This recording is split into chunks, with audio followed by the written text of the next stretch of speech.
All right, moving on to the third game of the slate. We got a 7:20 Eastern Time game. We got the San Francisco Giants taking on the Atlanta Braves. First matchup of the season series. San Francisco, 5-game winning streak, so looking very good. But in today's matchup, they are the underdogs, plus 100 on DraftKings, and the Atlanta Braves will be the favorites, minus 120 in today's matchup. Abby, third game of the slate, 7 o'clock game, 7:20. Giants taking on the Braves. Who you got, man? I don't think I've bet against the Giants this whole year, and that's why this is very, very scary for me. I'm gonna be honest, but it is what it is. Numbers don't lie. People do. That's the situation we're in right now. Minus 125, as Arun mentioned. We got San Francisco. They're the road team. 8-2 in their last 10, 16-4 in the last 20. 5 straight dubs, as Arun mentioned. Kevin Gossman, he was fantastic for them earlier in the season. He was their best pitcher. He was dominating, but that has not been the case as of recent. He's coming off the injured list. Maybe I don't know if he was able to fix everything. It was a short period of time only. I think it was like he was gone for a couple days only. So started season phenomenal, as I mentioned. Struggled recently. His last 7 starts, 5.17 ERA, which is not good at all, especially for him with the way he's been pitching. And in those 7 starts, he's pitched against the Mets and Arizona twice. That's 3 starts of the 7. And he looked really good against them. Not shocking. Mets and Arizona. Come on, man. They don't score anyways.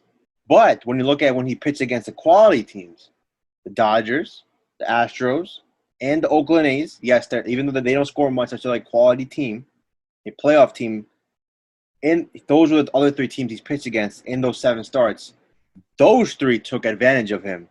They beat him up, and they all won also. So that's something that you can focus on, in my opinion, in terms of the last 7 sample size. Atlanta, very similar to San Francisco, 8-2 in the last 10, 16-4 in the last 20. They have had 2 straight L's because the Yankees' winning streak is just continued on them. The Yankees beat them twice in Atlanta. I've never seen this.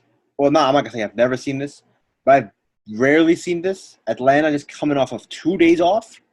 You rarely see 2 straight days off. I don't know why they were able to get that. Maybe there's some scheduling thing going on, but they haven't played since Tuesday. So I expect them to be very, very fresh.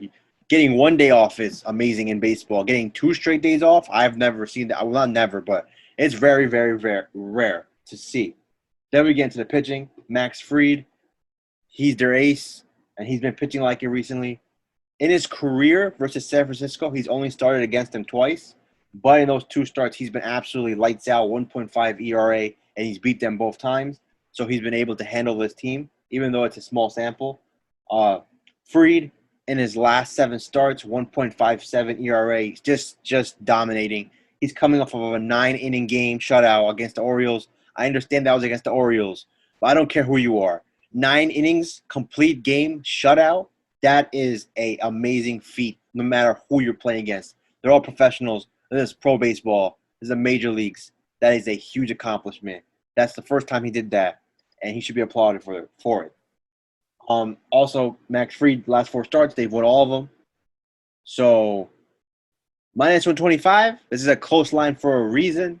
You have the best team in baseball, San Francisco, record-wise. You got the Braves, who are one of the best teams since July. They're leading the division. They're going to make the playoffs most likely, like 90% chance they make the playoffs. And they're also hot. Obviously, they lost 2 games to the Yankees, who are the hottest team in baseball. So there's no shame there. But with all the numbers being factored in here, I hate to do this because I have not picked against the Giants much this whole year. I can't remember the last time I did that. It's kind of scary betting against the most winning team in baseball. But for this day, for this matchup, for this night, I would have to take the Braves in this situation.